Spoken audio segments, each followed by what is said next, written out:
Avec la Massif, économisez en changeant d'assurance de prêt immobilier. Conditions sur massif.fr. La Massif présente Sud Radio, parlons IMO, ça vous concerne. Et oui, ça vous concerne l'immobilier, n'est-ce pas Bérénice ? Tout à fait. Et là, on a eu un message de Fabienne sur notre répondeur.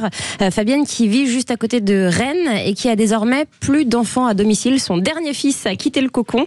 Elle a donc désormais beaucoup plus de place dans sa maison et donc dans sa cave aussi. Elle trouve ça dommage car elle n'utilise qu'une petite partie de cette cave qui est très grande pour des bouteilles de vin, elle nous a dit, et quelques vieux disques d'ailleurs. Elle se demande s'il est possible de louer une partie de sa cave. Est-ce que ça se fait ? Pour y répondre, j'accueille notre experte Laure Courty. Bonjour, vous êtes présidente fondatrice de Je Stock, une plateforme qui propose des garde-meubles ou des box de stockage entre particuliers près de chez soi. Bonjour Laure. Bonjour. Alors, voilà, pour répondre à Fabienne, est-ce qu'on peut louer une partie de sa cave ? Est-ce que ça se fait ? Alors oui, tout à fait, on peut louer une partie de sa cave où qu'on soit en France. Ça marche très bien sur la plateforme Je Stock, comme vous l'avez dit. Il suffit de déposer une annonce. Vous allez, au moment où vous déposez l'annonce, on va même vous proposer un prix au mètre carré. Donc effectivement, vous pouvez louer 1, 2, 3, 10 mètres carrés d'une cave ou d'un garage que vous n'occupez pas entièrement. Dans ce cas-là, évidemment, vous n'allez pas remettre les clés à votre locataire, puisque potentiellement vous habitez la maison. Mais vous pouvez tout à fait privilégier des demandes de location pour du long terme, où effectivement, le locataire n'aura pas besoin d'accéder à ses affaires tous les 4 matins. Et donc, vous convenez tout simplement d'un rendez-vous le jour où il aura besoin de déposer ses affaires ou de les reprendre. Et ça se fait assez bien et en toute sécurité sur la plateforme Je Stock. Et est-ce qu'on peut avoir une idée de ce qui va être stocké, par exemple ? Est-ce que vous avez des exemples ? Et est-ce qu'on a le droit, j'imagine qu'on a le droit de demander à notre locataire ce qu'il va stocker aussi dans notre cave ? Oui, bien sûr. Alors, c'est prévu effectivement sur la plateforme au moment des échanges entre le propriétaire et le locataire.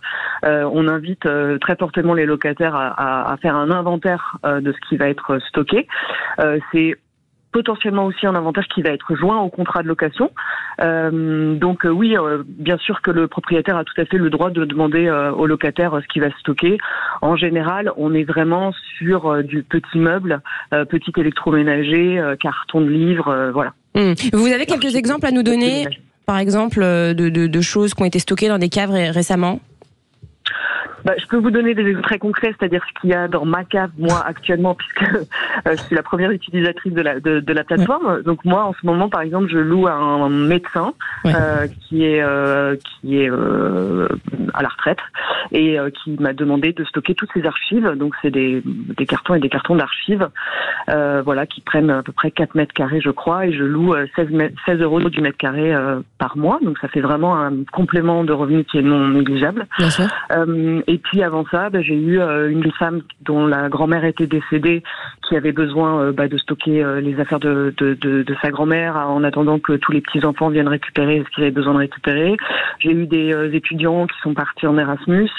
En fait, c'est différentes typologies de locataires, mais toujours avec des gens qui sont plutôt sur du long terme, parce que cette cave, elle est dans ma maison, au sous-sol de ma maison, et je l'utilise aussi puisque j'ai une grande famille, donc j'ai aussi besoin d'espace pour mes propres besoins. Et alors, dernière question, comment ça fonctionne sur Je Stock ? J'imagine que vous êtes un peu garant, vous mettez donc les gens en relation, donc là par exemple Fabienne peut aller sur Je Stock, vous mettez les gens en relation, et puis c'est vous qui faites le contrat de location, comment ça se passe ? Alors, on va pousser un contrat de location au propriétaire et au locataire qu'il faut qu'il signe au moment soit de la remise des clés, si c'est un box ou une cave indépendante, soit au moment où le locataire va venir déposer ses affaires. Et ensuite, nous, on s'occupe de tout, la partie assurantielle et la partie paiement, puisque tout se passe sur la plateforme. Donc, pour le propriétaire, c'est vraiment confortable, puisqu'il n'a pas besoin de s'occuper de toute cette partie-là. Eh bien, merci beaucoup. Laure Courty, moi je savais pas qu'on pouvait louer une partie de sa cave. Franchement, ça m'intéresse. Du coup, je vais peut-être le faire aussi. Je vous y logerai. C'est sympa, Jean-Marie. C'est une super innovation parce que tout le monde n'a pas une cave pour stocker.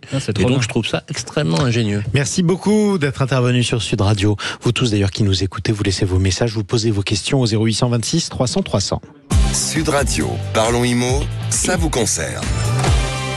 Avec la Massif, changez votre assurance de prêt immobilier et économisez. Conditions sur massif.fr.